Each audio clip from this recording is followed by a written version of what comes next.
चरक संहिता सूत्र स्थान 1। देखिए, जब हम लोग पढ़ेंगे तो श्लोक नंबर यहाँ पे लिखा हुआ है ये। जैसे मैं बोलूं तो श्लोक नंबर 13, 14, 15, तो श्लोक नंबर आपको जहां पर श्लोक लिखा है उसके लास्ट में देखेंगे तो फिर मिल जाएगा। जैसे श्लोक नंबर ये 15, 16 इस तरह आपको मिल जाएगा।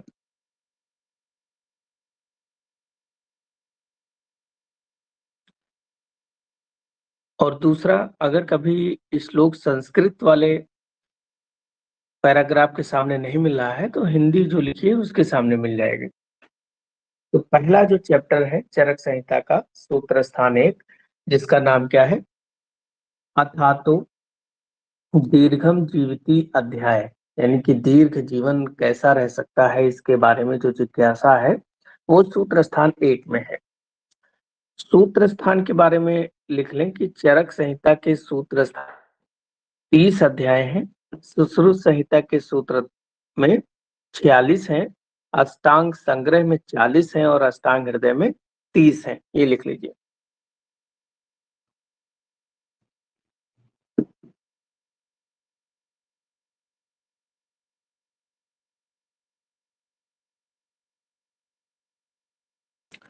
दूसरा पॉइंट लिख लें कि सूत्र स्थान को ही श्लोक स्थान, संग्रह स्थान या सिर स्थान भी कहते हैं।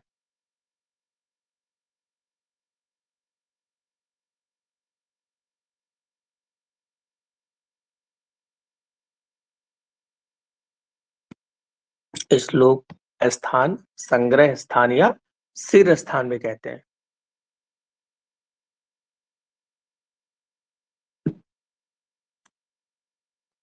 नेक्स्ट पॉइंट लिख लें, चरक संहिता सूत्र स्थान 1 का नाम दीर्घम जीविती अध्याय है। वैसे ही सुश्रुत संहिता सूत्र स्थान 1 का नाम वेदो उत्पत्ति अध्याय और संग्रह और हृदय के फर्स्ट चैप्टर का नाम है आयुष कामनी अध्याय।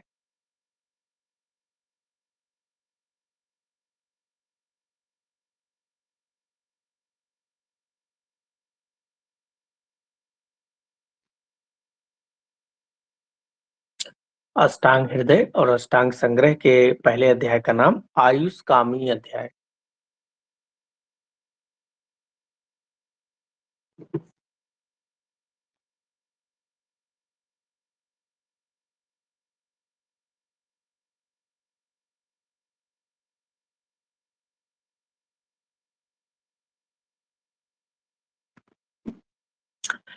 नेक्स्ट पॉइंट लिख लें कि अर्थातो जीवती दीर्घम जीवती अध्याय में 8 पद है।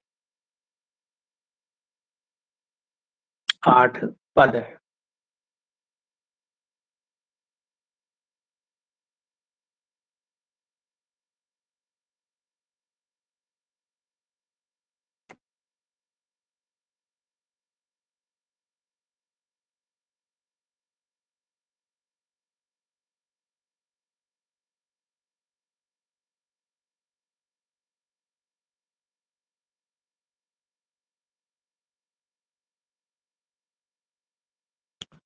नेक्स्ट पेज पे आ जाए।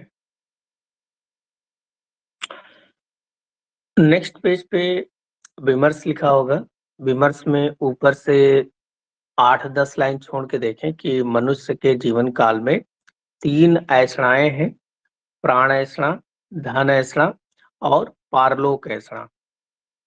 प्राण, धन और पारलोक ऐषणा, ये तो 3 ऐषणाएं चरक ने बताई हैं। ऊपर लिख लीजिएगा।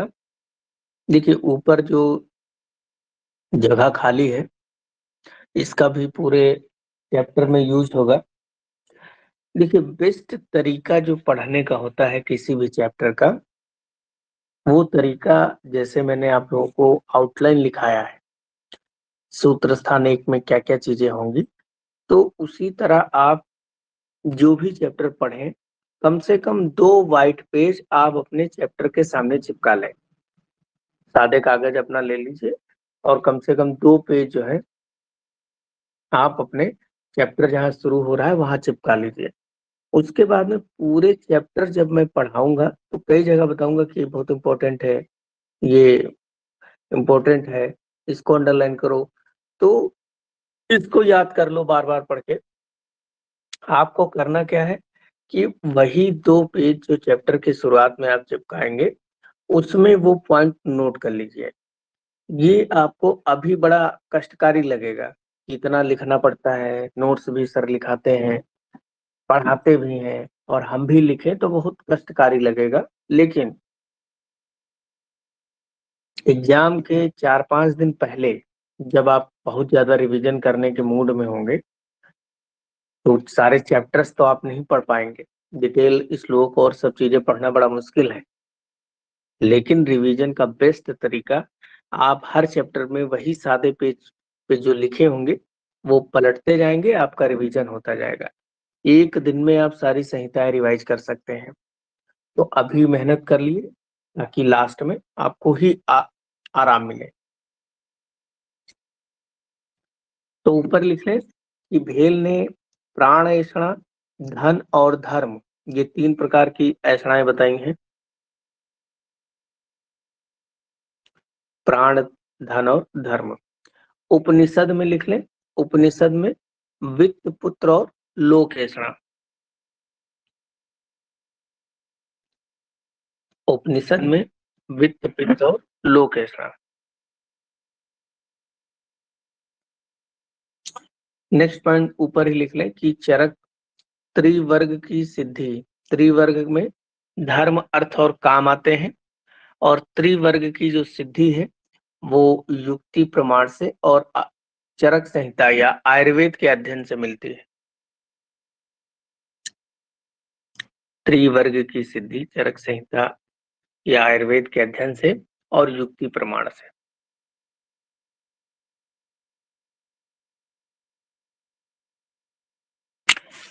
नेक्स्ट यहीं से कम 7-8 लाइन छोड़ के फिर देखें, ये लिखा होगा कि दूसरे अध्याय में सतयुग में मनुष्य की आयु 400 वर्ष, त्रेता वर्ष में 300 वर्ष, द्वापर में 200 वर्ष और कलयुग में मनुष्य की आयु 100 वर्ष होती है। तो ये विमान स्थान में बताया गया है कि हर एक युग चेंज होने पर मनुष्य की आयु एक पाद का मतलब होता है 1/4, एक चौथाई क्षय हो जाती है।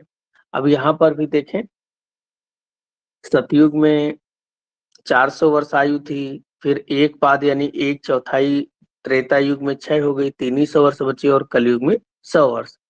और कलयुग में भी बताया गया है कि जैसे जैसे युग का एक चौथाई, कलयुग की जितनी आयु है उसमें एक चौथाई कम होने पर आयु जो है 1/4 उसका क्षय होता रहेगा। तो अभी तो मनुष्य 100 वर्ष भी नहीं जीते हैं, जबकि कलयुग ही चल रहा है। नेक्स्ट यहीं से 4 लाइन फिर छोड़ के देखें कि पुरुष, धर्म, अर्थ, काम और मोक्ष ये क्या होता है? पुरुषार्थ चतुष्टय होता है। इसको अंडरलाइन करें।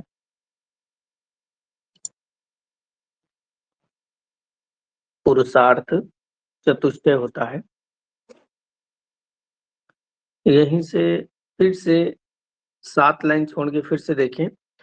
सूत्र स्थान को सूत्र स्थान इसलिए कहा जाता है क्योंकि सूचनात् सूत्र च एव संधान अर्थ संसता, यानी कि सभी विषयों को सूचनात् सूत्र, तो जैसे सुई और धागा माला जो है आप बनाते हैं तो मोती उसमें पिरोते रहते हैं तो एक माला तैयार हो जाती है।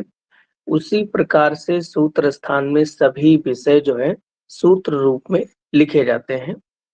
सुश्रुत ने नेक्स्ट लाइन में देखें लिखा है कि श्लोक स्थानम समुदिष्टम तंत्र अस्य सिर शुभम चतुष्काणाम महाअर्थानाम स्थान अस्मिन संग्रह कृत। तो श्लोक स्थान ये चरक का है, उसके पहले सुश्रुत का था। तो चरक ने सूत्र स्थान 30 में बताया है कि श्लोक स्थान भी इसे कहते हैं। और तंत्र अस्य सिर शुभम, तो ये सभी तंत्र जो होता है, जो पूरी चरक संहिता है उसका सिर है। सिर कहने का मतलब शुरुआती चैप्टर्स होते हैं जो बहुत इंपॉर्टेंट है। और चतुष्काणाम, और जो इसमें चतुष्क लिखे हुए हैं, 7 चतुष्क लिखे हुए हैं, महाअर्थानाम, इसमें बहुत बड़े बड़े अर्थ छुपे हुए हैं। नेक्स्ट पेज पे आ जाए। नेक्स्ट पेज पे फिर से देखें श्लोक की तीसरी लाइन में, हेतु दोष और द्रव्य, हिंदी की तीसरी लाइन में ये स्कंद त्रय लिखे हुए हैं।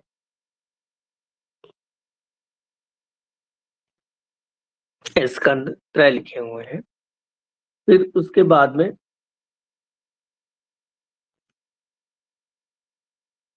पहला पैराग्राफ जो खत्म हुआ है, इस सूत्र स्थान में 4 अध्यायों का 7 वर्ग और 8वां 2 अध्याय माने गए हैं। तो ये जो 4 वर्ग ये चतुष्क कहलाते हैं। पहला चतुष्क देखें तो भेषज चतुष्क लिखा होगा, जो शुरुआत के 4 अध्याय हैं, इन्हें भेषज चतुष्क कहते हैं क्योंकि इसमें औषधियों का वर्णन है। दूसरा देखें तो उसमें स्वस्थ चतुष्क लिखा होगा। तो चैप्टर नंबर 5 से लेकर 8 तक स्वस्थ चतुष्क है, क्योंकि यहाँ पर स्वस्थ व्रत के बारे में बताया गया है। स्वस्थ व्रत के बारे में जैसे क्या क्या चीजें बताई गई हैं, दिनचर्या, ऋतुचर्या, ये सारी चीजें बताई गई हैं।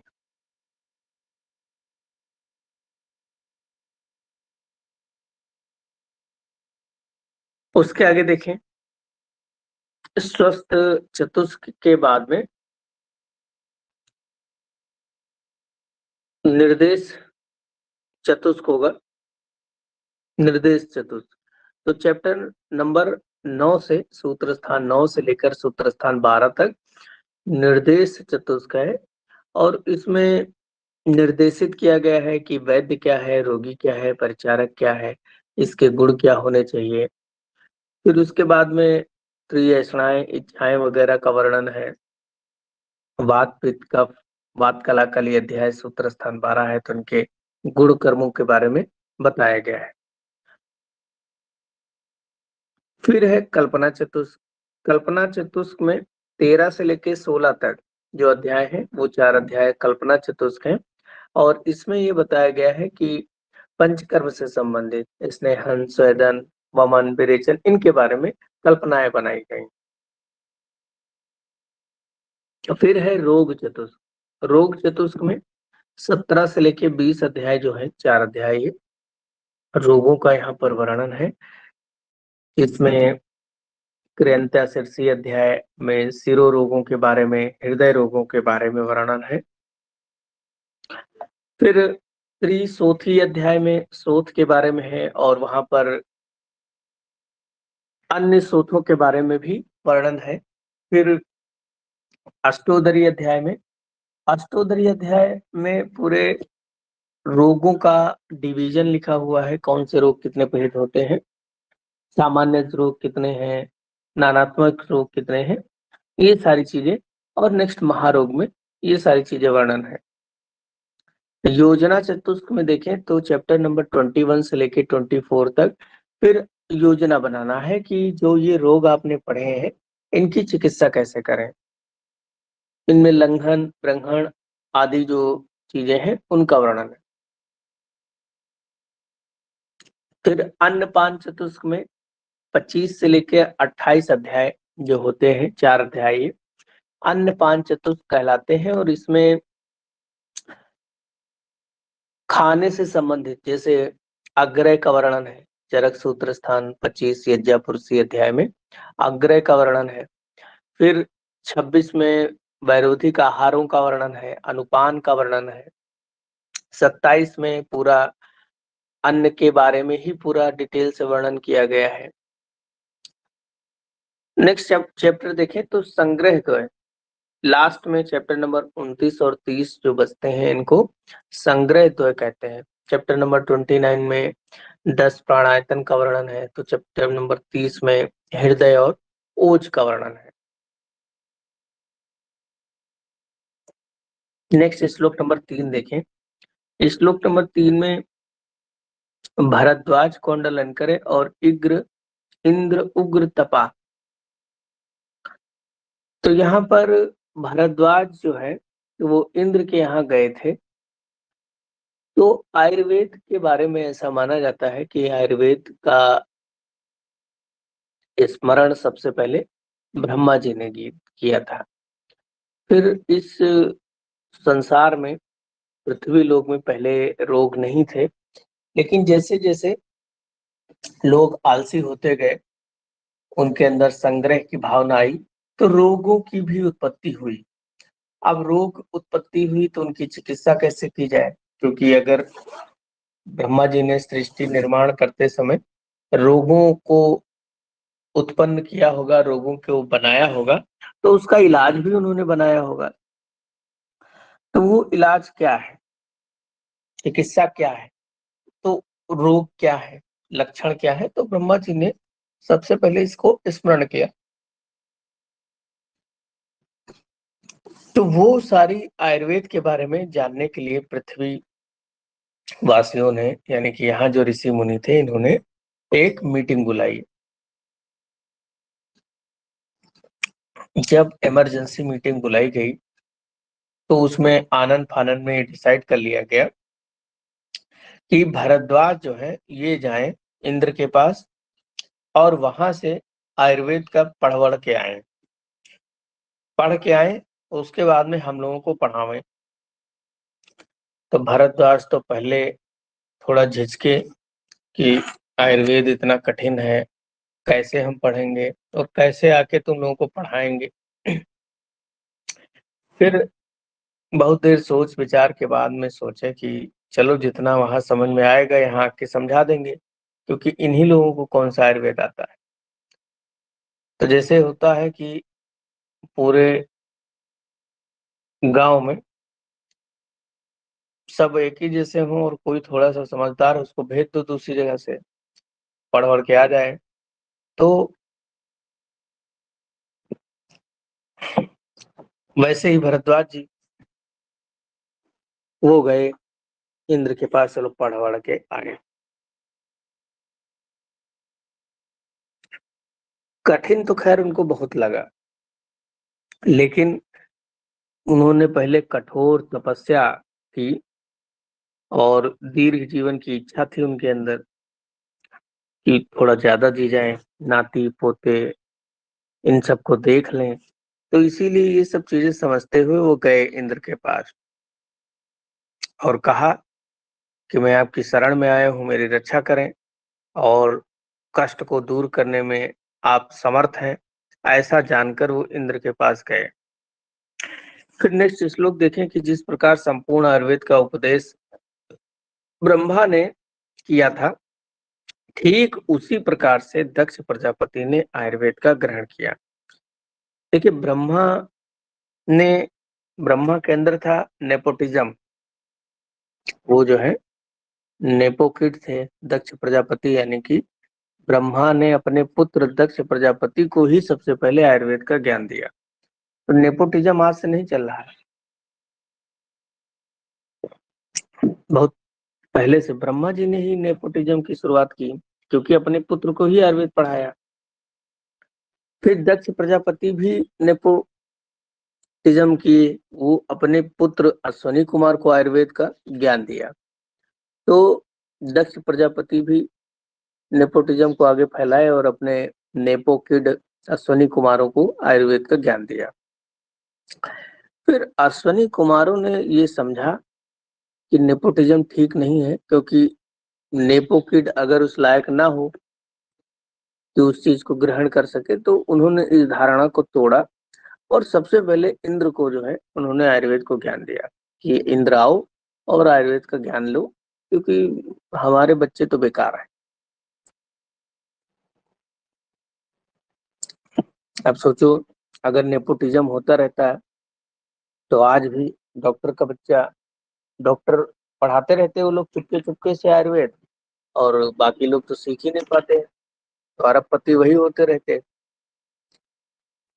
तो जब इंद्र के पास आयुर्वेद का ज्ञान आया तो भारद्वाज आचार्य जो है आयुर्वेद के अध्ययन के लिए स्वर्ग गए और आयुर्वेद को जो है ग्रहण किया, उनको पढ़ा। विमर्श की दूसरी लाइन में देखें, एक सुश्रुत का श्लोक आया होगा, श्लोक सत सहस्त्र अध्यायम सहस्त्रम चा कृतवान स्वयंभू। स्वयंभू मतलब ब्रह्मा जी की इन्होंने एक संहिता बताई कि जिसमें 1,00,000 श्लोक हैं और 1,00,000 श्लोक के साथ में 1,000 अध्याय वाली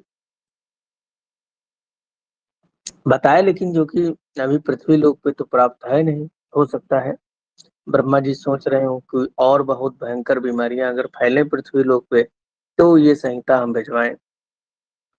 अच्छा, अब कोई ऐसा जरिया भी नहीं है कि सभी ऋषि उसी जो है आपस में मंत्रणा करके, कोई भरद्वाज अब मिलेगा भी नहीं, और अभी पता नहीं कहाँ ब्रह्मा जी रह रहे हो, तो उसके बारे में खोजबीन होगी तभी जो है ये 1,00,000 श्लोक वाली संहिता मिलेगी। श्लोक नंबर 7 का दूसरा हाफ देखें कि समेता पूर्ण कर्माणा पार्श्वे हिमता सुबह। तो ये जो सारी कहानी चल रही है, बैठ के सब लोग पढ़ रहे हैं, तो वो हिमालय पर्वत पे चल रही है। तो वहां पर सारे आचार्य वगैरह इकट्ठा हुए और सारी चीजें ये चल रही। नेक्स्ट श्लोक देखें तो महर्षियों की गणना करके लिखी होगी, तो यहाँ टोटल काउंट करेंगे तो 53 आचार्य यहाँ पर इकट्ठा हुए थे। श्लोक की पहली लाइन में देखिए सांख्य शब्द आया है, दूसरी लाइन में भिक्षु आत्रेय होंगे। श्लोक नंबर 13 का लास्ट आप देखें, यहाँ पर वै खानसा बाल खिलते, ये सारे आचार्य यहाँ पर आए हुए थे। श्लोक नंबर 15 में देखें तो धर्म अर्थ काम मोक्ष आरोग्यम मूल उत्तमम। तो धर्म अर्थ काम मोक्ष यानी कि ये पुरुषार्थ चतुष्ट जो है ये आरोग्य के मूल है। आरोग्य के मूल कहने का मतलब कि अगर कोई व्यक्ति धर्म का, अर्थ का, काम का, इनका सही से पालन कर रहा है तो वो स्वस्थ रहता है, आरोग्य रहता है। श्लोक नंबर 17 में देखें, यहाँ पर एक शब्द शक्र लिखा है और दूसरी लाइन में देखें अमर प्रभु लिखा होगा। तो ये जो है इंद्र के पर्याय हैं। यहाँ लिख लें ऊपर कि सचिपति, शक्र, अमर प्रभु और मेष वृषण। सचिपति, शक्र, अमर प्रभु, बलहंतार, सहस्त्र, मेष वृषण, अमर गुरु, ये सब इंद्र के पर्याय हैं। क्योंकि नेक्स्ट श्लोक नंबर 18 में देखें सहस्त्र अश्व भवनम सचिपति, और एक लाइन छोड़ के देखें बलहंतार, ये सारे पर्याय इंद्र के।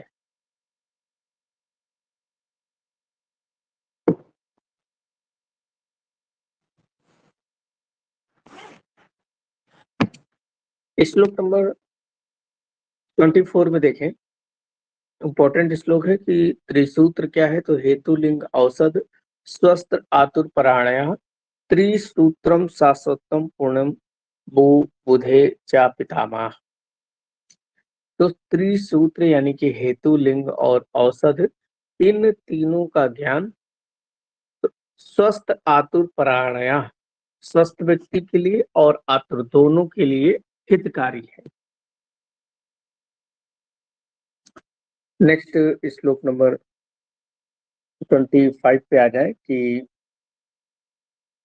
महाबुद्धिमान मुनि भरद्वाज शीघ्र ही जिस आयुर्वेद का ना आदि है ना अंत है, ऐसे त्रिस्कंद संपूर्ण आयुर्वेद को ध्यान पूर्वक अध्ययन करते हुए ठीक ठीक ज्ञान प्राप्त कर लिए। तो ठीक ठीक ज्ञान प्राप्त किए, पता नहीं कुछ बहुत छोड़ ओढ़ के भी आए हैं पृथ्वी पर। अब पृथ्वीवासियों को पढ़ाएंगे वो, लेकिन वो पढ़ाएंगे, वो तो क्या ही पढ़ाएंगे, अब हम पढ़ाएंगे। तो सबसे पहले श्लोक नंबर 28 का लास्ट आप देखें, सामान्यम चा विशेषम चा गुणान द्रव्याण कर्माणि चा समवायम चा। तो ये षड कारण है, आपके बुक में षड पदार्थ लिखा होगा तो उसको काट दीजिएगा, क्योंकि अभी आगे एक श्लोक आएगा, वहां पर साफ साफ चरक जी ने षड कारण लिखा है। तो षड कारण के बारे में पढ़ते हैं। तो इसमें नेक्स्ट पेज पे हिंदी की तीसरी लाइन में देखेंगे कि आयुर्वेद अभाव पदार्थ नहीं मानता। फिर 2 लाइन छोड़ के देखें, चक्रपाणी का श्लोक आया होगा विमर्श में, अच्छी कुच्छी भवा रोगा प्रतिशय व्रण ज्वरा पचेत विनिवर्तते रोगा केवल लंघनात्। तो इन्होंने 5 रोग ऐसे बताए, अच्छी रोग, कुच्छी यानी उदर रोग, प्रतिशय, व्रण और ज्वर। ये 5 रोग ऐसे हैं जिसमें केवल 5 रात्रों तक लंघन करा दिया जाए तो ठीक हो जाते हैं। श्लोक नंबर 30 और 31 देखें कि पुनर्वसु आत्रेय जो थे,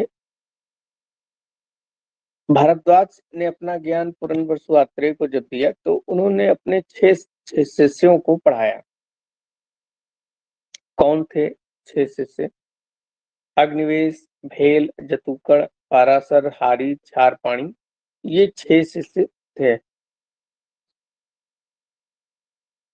नेक्स्ट पेज पर है।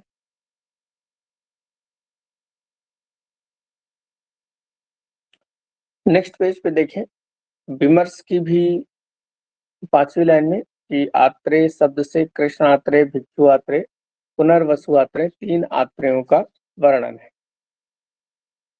श्लोक नंबर 32 में देखें कि अग्निवेश, तो ये जो 6 शिष्य थे, इन 6 शिष्यों में सबसे ज्यादा जो इंटेलिजेंट आदमी थे वो थे अग्निवेश। तो जैसे क्लास में 20-30 बच्चे बैठे हों, अभी जैसे आप लोग पढ़ रहे हैं इतने लोग, अब इसमें मैंने जैसे बताया कि फ्रंट पेज पे 2 व्हाइट पेपर चिपका के अपना शॉर्टकट में जरूर लिखते रहो। तो इसमें से मात्र 2-3 बच्चा ऐसा करेगा, बाकी नहीं करेगा। वैसे जो 6 लोग बैठ के पढ़ रहे थे आत्रेय पुनर्वसु से, तो अग्निवेश जो थे वो कॉपी किताब लेके आते थे और वो नोट्स बनाते थे चुपके चुपके। वो नोट्स एक दिन इकट्ठा करके उन्होंने एक संहिता का निर्माण कर दिया, जिसका नाम हो गया अग्निवेश तंत्र। ये इन्होंने किया। लेकिन उसका जब प्रतिसंस्कार किया गया तो चरक जी ने जो है उसका नाम चरक संहिता रख दिया। लेकिन फिर भी चरक जी ने एक काम जरूर किया, उस पर लिख दिया कि अग्निवेश करते चरक प्रतिसंस्कृत, यानी कि अग्निवेश जी ने इसको बनाया है और चरक संहिता ने इसका प्रतिसंस्कार किया है, चरक जी ने। तो ये तो हो गई भाई, इंटेलिजेंट थे, इन्होंने एक संहिता बना दिया, इसको आज हम लोग पढ़ रहे हैं। नेक्स्ट श्लोक की श्लोक नंबर 37 देखें, अहो साध्वती निर्घोषम लोकस्य उन्मय वादयत नभसी स्निग्ध गंभीर हर्षाद भूतेरिति इति।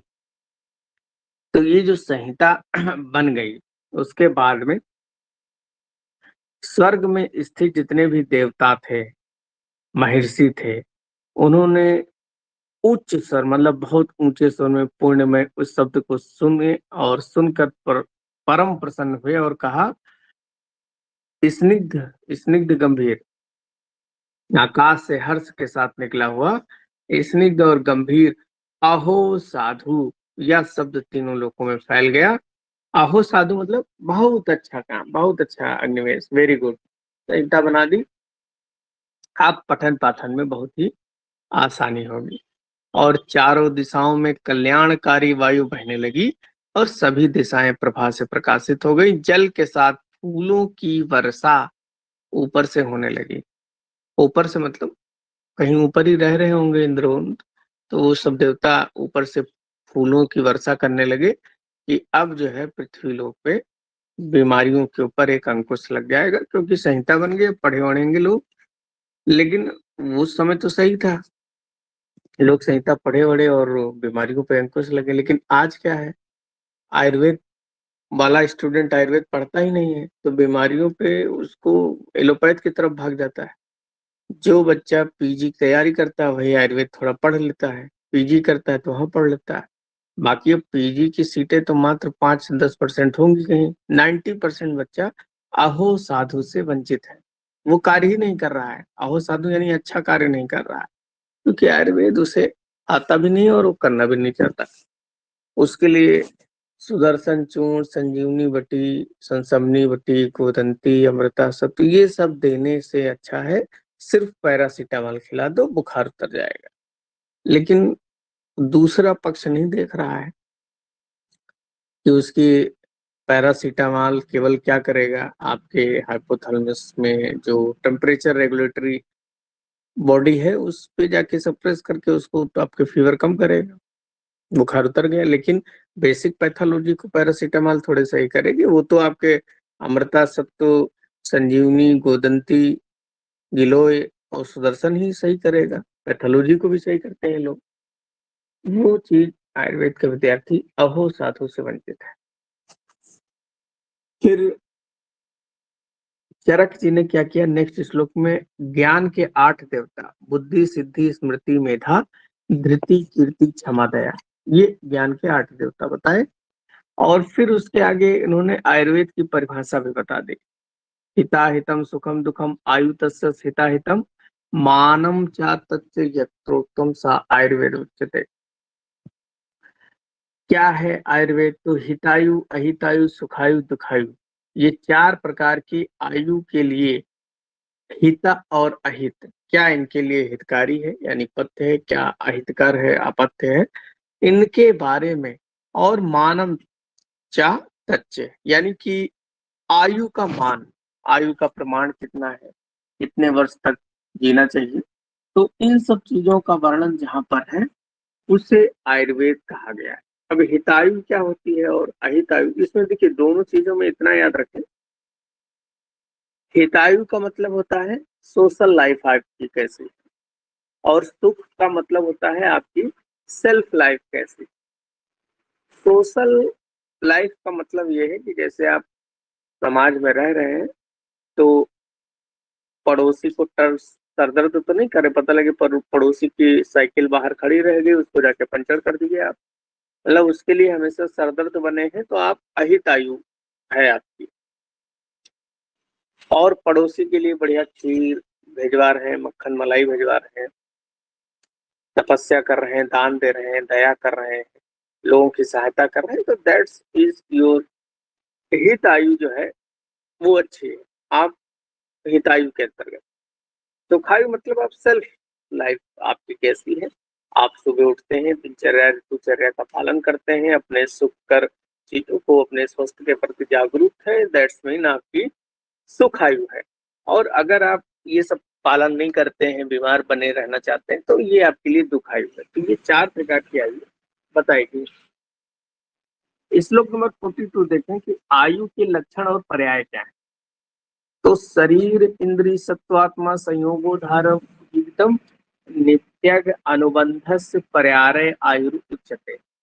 तो शरीर, इंद्रिय, मन, आत्मा, इनके संयोग को आयु कहते हैं और इसके पर्याय धारी, जीवित, नित्यक, अनुबंध, इनको बताया गया है। जबकि यहाँ एक पर्याय और लिख लें, चेतना अनुवर्ती, चेतना अनुवर्ती पर्याय सूत्र स्थान 30 में बताया गया। श्लोक नंबर 43 देखें तो तस्य आयुषः पुण्यतमो वेदो वेद विताम मतः वक्ष्यन्ते यन्न मनुष्याणाम लोक उभयो हितम। तो ये जो पुण्यतम वेद है आयुर्वेद, तस्य आयुषः, ये आयु का जो पुण्यतम वेद है आयुर्वेद, वेदो वेद विताम, ये विद्वानों के द्वारा पूजित है, और ये केवल मनुष्यों के लिए लोक उभय, उभय मतलब दोनों, ये लोग पृथ्वी लोग और पारलोक मरने के बाद दोनों में हितकारी है। दोनों में हितकारी कैसे? इस लोक पर जब तक आप रहेंगे स्वस्थ रहेंगे, और मरने के बाद आपको मोक्ष की प्राप्ति का साधन भी आयुर्वेद बताता है, तो दोनों लोगों के लिए हितकारी है। श्लोक नंबर 44 देखें तो यहाँ पर सामान्य और विशेष की डेफिनेशन, सर्वदा सर्वभावानां सामान्यम वृद्धि कारणम ह्रास हेतु विशेषस्य प्रवृत्ति उभयस्तु। तो ये सर्वदा सर्वभावानां सामान्यम विद्ध कारणम। तो सभी भावों में एक समान जो चीजें होती हैं वो वृद्धि का कारण होता है, उसे सामान्य कहते हैं। जैसे अगर कोई व्यक्ति मांस खा रहा है तो शरीर में मांस की वृद्धि होगी। तो मांस और शरीर के मांस एक जैसे हैं तो इसे बोलते हैं द्रव्य सामान्य। इसके नीचे लिख लें, ये पूरा सर्वदा सर्वभावानम सामान्यम वृद्धि कारणम द्रव्य सामान्य। फिर दूसरा ह्रास हेतु विशेष से, और ह्रास हेतु यानी कि जो शरीर के अंदर ह्रास यानी किसी चीज को कम करने का जो कारण है उसे हम विशेष कहते हैं। अब जैसे कोई व्यक्ति जौ की रोटी खा रहा हो, जौ यौ, तो वो लेखन का कार्य करता है तो शरीर को दुबला करेगा, तो ये विशेष होगा। फिर प्रवृत्ति उभयस्व तु, इन दोनों की जो प्रवृत्ति है, प्रवृत्ति मतलब क्रिया, इसके दोष धातु और मल की वृद्धि और नाश। बहुत इंपॉर्टेंट पॉइंट है, प्रवृत्ति उभयस्व यानी इन दोनों की क्रियाओं से ही दोष क्षय होगा या वृद्धि होगा। लेकिन यहाँ पर केवल जो है सामान्य में द्रव्य सामान्य और द्रव्य विशेष का वर्णन है। इसके अलावा गुण सामान्य भी होता है और कर्म सामान्य भी होता है।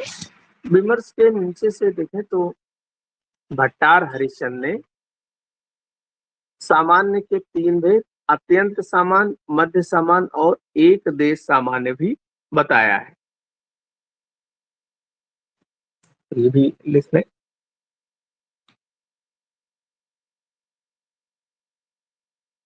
बाकी सामान्य के बारे में कल पढ़ेंगे।